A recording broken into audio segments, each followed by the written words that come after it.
Assalamualaikum warahmatullahi wabarakatuh, salam dan bahagia.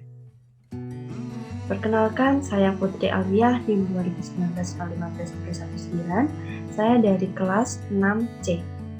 Nah, pada kesempatan kali ini, saya akan mempresentasikan hasil penelitian tindakan kelas saya dengan judul Implementasi Penggunaan Model Pembelajaran dalam Meningkatkan Efektivitas Belajar dan Kedisiplinan Siswa Sekolah Dasar di Masa Pandemi.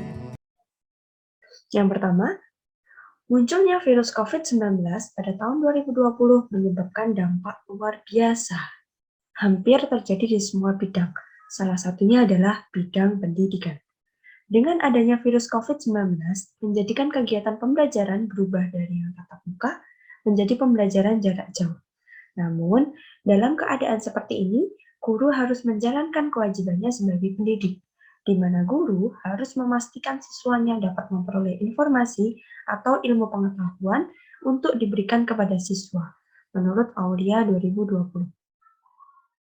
Berdasarkan Surat Edaran Nomor 4 Tahun 2020 tentang pelaksanaan kebijakan pendidikan dalam masa darurat penyebaran COVID virus disease atau COVID-19, Poin 2, bahwa belajar dari rumah melalui pembelajaran jarak jauh daring dan atau luring. Metode yang efektif dalam pembelajaran siswa SD menurut pandangan beberapa wali murid dengan mengadakan pembelajaran secara virtual, baik menggunakan Zoom Meeting atau Google Meeting. Bagi sebagian wali murid mengeluhkan kondisi anaknya yang tidak mau belajar dan mengerjakan tugas sekolah apabila tidak ada tatap muka dengan guru dan teman-temannya. Hal ini terlihat pada siswa kelas 1 yang notabene siswa kelas 1 sama sekali belum pernah bertemu dengan guru dan teman-teman, serta menganggap bahwa belajar itu harus dengan gurunya dan bertemu dengan teman-temannya. Ketika guru memberikan tugas harian kepada siswa, banyak siswa yang kurang disiplin dalam pengumpulan tugas tersebut. Padahal, pengumpulan tugas tersebut sudah diberikan kelonggaran waktu selama 3 kali 24 jam oleh guru kelasnya. Akibat dari kurang disiplinnya siswa kelas 1 SD negeri ini mengakibatkan penumpukan tugas di setiap bulannya, sehingga pembelajaran kurang efektif karena siswa tidak mengikuti pembelajaran dengan lancar di setiap hari. Pengumpulan tugas yang harusnya diselesaikan oleh siswa, kini tugas tersebut diselesaikan oleh orang tua. Kenapa, teman-teman? Karena orang tua ini merasa kelelahan untuk mengatur peserta didik, untuk mengatur anak-anaknya. Sehingga daripada anak tersebut tidak mendapatkan nilai, jadi orang tualah yang mengerjakan dan orang tualah yang mengumpulkan hasil dari tugas-tugas yang telah diberikan oleh guru kelas. Berbeda ketika guru siswa kelas 1 SD Negeri 1 mengadakan pembelajaran dengan cara Zoom Meeting, para siswa mengikuti proses pembelajaran secara aktif. Guru memandang antusias siswa dalam kegiatan belajar mengajar melalui Zoom Meeting sebagai perubahan tingkah laku siswa ke arah yang positif, karena terdapat interaksi antara guru dan siswa melalui kegiatan tanya-jawab. Jadi, pada saat saya melakukan penilaian budaya sekolah atau PBS Magang 1, saya di situ mengamati pembelajaran online pada kelas 1. Nah, di situ guru kelas 1 itu sedang mengadakan Zoom Meeting. Nah, dengan adanya Zoom Meeting ini, anak-anak itu terlihat antusias untuk mengikuti kegiatan pembelajaran. Sehingga terlihat bahwa kegiatan pembelajaran itu harus diselangi dengan media-media yang menarik, sehingga siswa tersebut tuh siswa merasa diikut sertakan dalam pembelajaran. Seperti itu, teman-teman. Metode pembelajaran melalui Zoom Meeting juga dianggap metode yang cocok dalam proses pembelajaran oleh guru di masa pandemi. Baik, selanjutnya kita akan membahas tentang pengertian pembelajaran. Menurut Undang-Undang Nomor 20 Tahun 2003, pembelajaran adalah proses interaksi peserta didik dengan pendidik dan sumber belajar pada satu lingkungan belajar. Selain itu, pembelajaran merupakan interaksi antara guru dengan siswa menggunakan sumber belajar yang dilakukan secara terus-menerus dengan tujuan adanya perubahan perilaku pada siswa.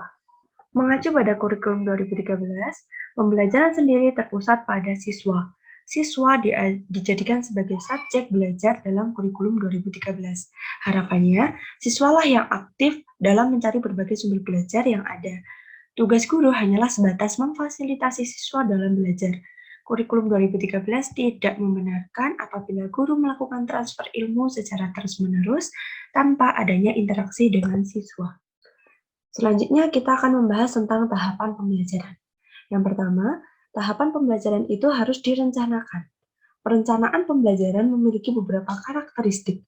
Yang pertama, perencanaan pembelajaran merupakan hasil dari proses berpikir.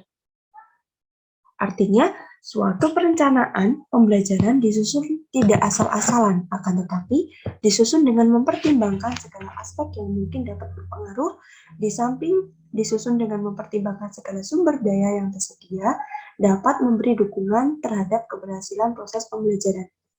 Yang kedua, perencanaan. Pembelajaran disusun untuk mengubah perilaku siswa sesuai dengan tujuan yang ingin dicapai. Ini berarti fokus utama pada perencanaan pembelajaran adalah ketercapaian tujuan. Dan yang ketiga, perencanaan pembelajaran berisi tentang rangkaian kegiatan yang harus dilaksanakan untuk mencapai tujuan pembelajaran tersebut. Tahapan pembelajaran yang kedua yaitu pelaksanaan. Pelaksanaan adalah proses realisasi dari perencanaan pembelajaran untuk mencapai tujuan pembelajaran yang telah direncanakan, atau dengan kata lain pelaksanaan pengajaran selayaknya berpegang pada apa yang tertuang dalam perencanaan.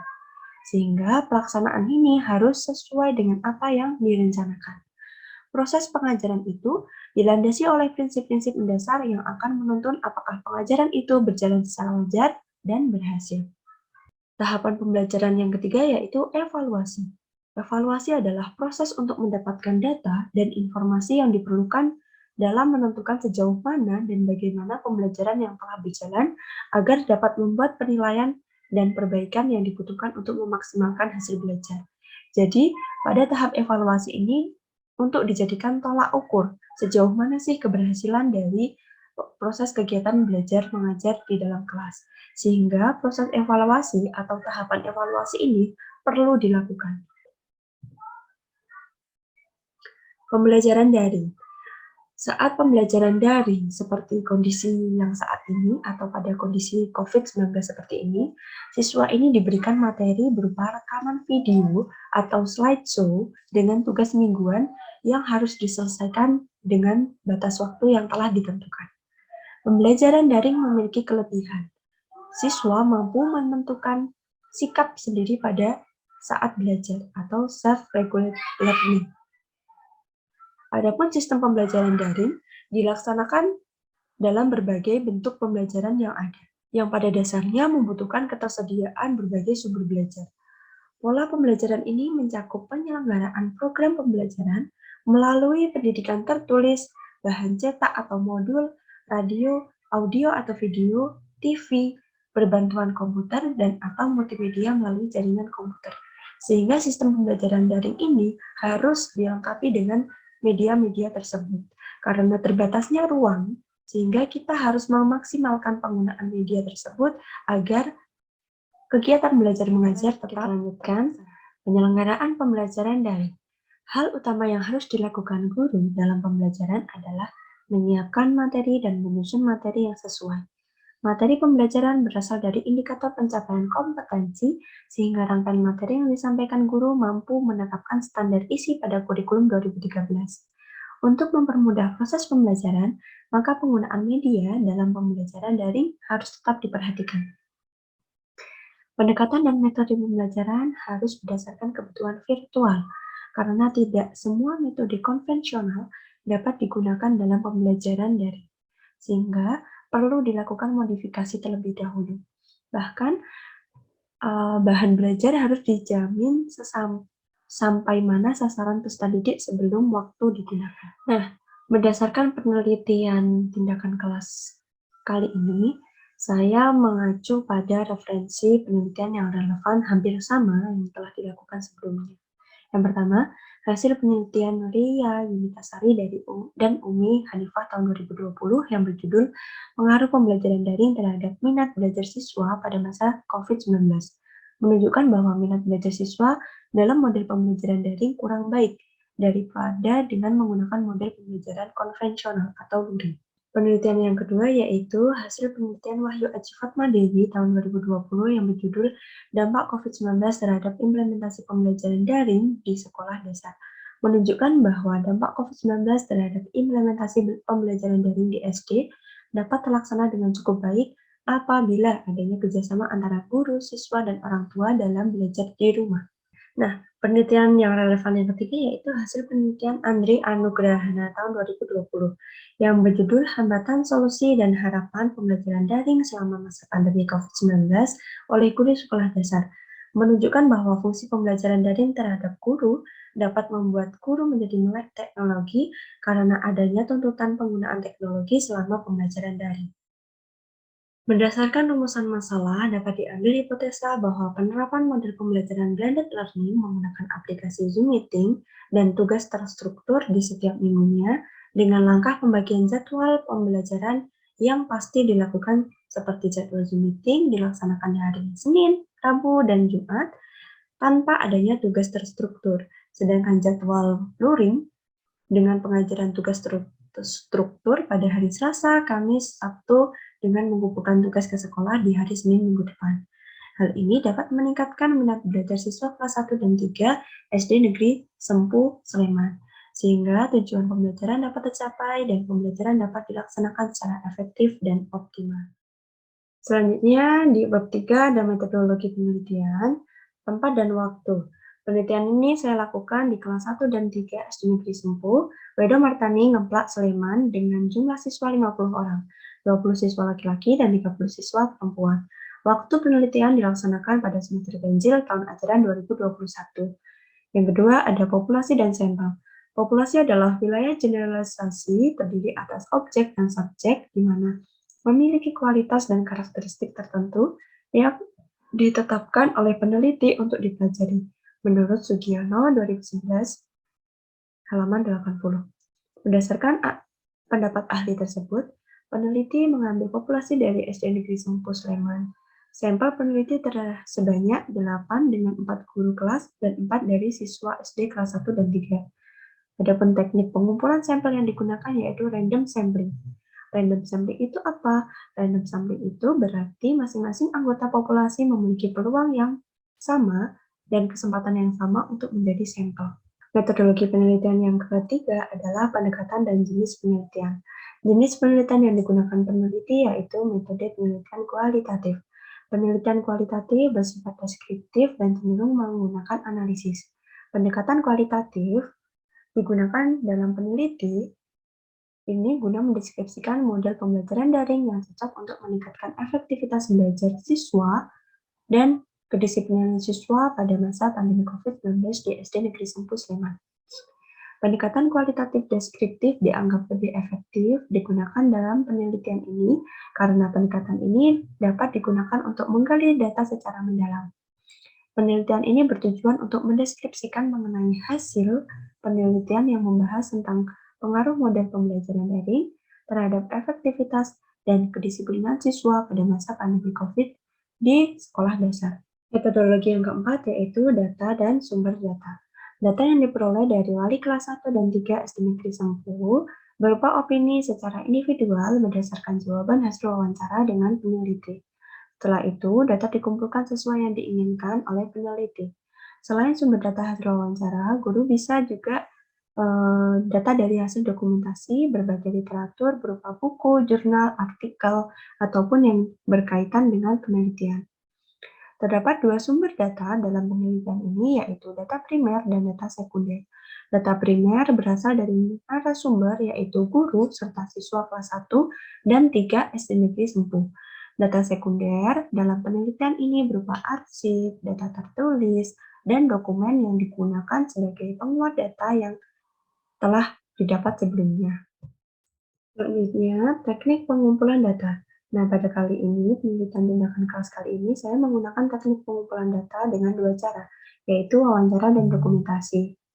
Wawancara terstruktur artinya wawancara yang menggunakan pedoman wawancara yang disusun secara sistematis untuk pengumpulan data.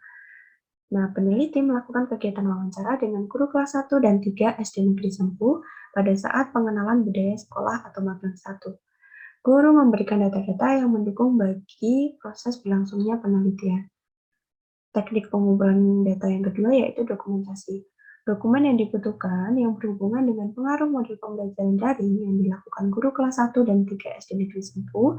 Datanya dapat berupa foto ketika guru sedang mengajar secara daring dan dokumen lainnya yang mendukung penelitian.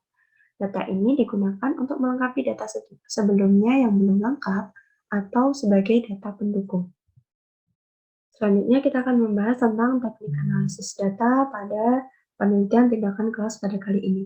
Nah, adapun langkah analisis datanya yaitu reduksi data, penyajian data, serta pengambilan kesimpulan.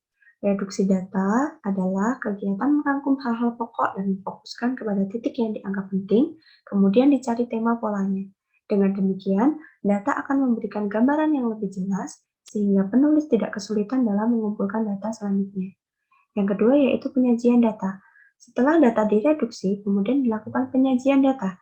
Penyajian data dapat dilakukan dengan memperlihatkan semua data yang dikelompokkan dalam bentuk deskriptif dan ditarik kesimpulannya. Adapun teknik analisis data yang ketiga yaitu penarikan kesimpulan. Pengambilan kesimpulan awal pada penyajian data masih bersifat sementara dan akan berubah jika tidak didukung dengan bukti yang kuat untuk mendukung data awal yang telah terkumpul. Tetapi jika kesimpulan yang tertulis ditemukan pada tahap awal telah didukung dengan bukti-bukti yang valid, maka kesimpulan tersebut merupakan kesimpulan yang bersifat kredibel. Prosedur penelitian. Berikut tahap penelitian yang harus digunakan. Nah, pada prosedur penelitian tindakan kelas kali ini, yang pertama ada tahap persiapan. Di tahap persiapan sendiri, ada menyusun instrumen penelitian. Di dalam menyusun instrumen penelitian, penulis mengumpulkan data melalui observasi, wawancara, dan dokumentasi. Yang kedua, mendatangi informan. Untuk memperoleh data yang lengkap, maka penulis harus mendatangi responden agar tidak terjadi kesalahpahaman dalam melakukan satu penelitian. Hal ini dilakukan pada saat pengenalan budaya sekolah atau magang 2 di SD Negeri Sempu Sleman. Prosedur penelitian yang kedua yaitu tahap pelaksanaan. Pada tahapan ini adalah proses pengumpulan data dengan menggunakan instrumen-instrumen yang sudah dipersiapkan, seperti mengolah data, menganalisis data, dan menyimpulkan data-data. Pada tahap ini, kegiatan yang penulis lakukan adalah melakukan observasi dan wawancara dengan guru kelas 1 dan kelas 3, serta 4 siswa dari kelas 1 dan kelas 3. Yang ketiga yaitu tahap penyelesaian. Pada tahap ini, kegiatan yang dilakukan adalah menyusun data-data yang telah diperoleh, serta menganalisis dalam bentuk laporan hasil penelitian. Oke. Jadi, simpulan dari penelitian ini menunjukkan adanya pengaruh penggunaan model pembelajaran daring terhadap efektivitas dan kedisiplinan siswa dalam mengikuti jalannya pembelajaran. Pembelajaran menggunakan model blended learning sangat menunjukkan efektivitas belajar siswa yang terbukti pada saat pelaksanaan luring dan daring, siswa melaksanakan dengan tepat waktu. Siswa mulai terbiasa dengan jadwal yang pasti terhadap pembelajaran luring dan daring yang telah disetujui bersama sehingga siswa aktif dalam mengikuti pembelajaran jarak jauh. Hal ini menuntut guru untuk melek teknologi agar dapat mengembangkan inovasi-inovasi yang dapat menarik minat siswa dalam mengikuti kegiatan belajar. Mungkin cukup itu saja pemaparan materi tentang proposal penelitian tindakan kelas milik saya. Kurang lebihnya saya mohon maaf. Akhirul kalam, wassalamualaikum warahmatullahi wabarakatuh. Terima kasih, salam dan bahagia.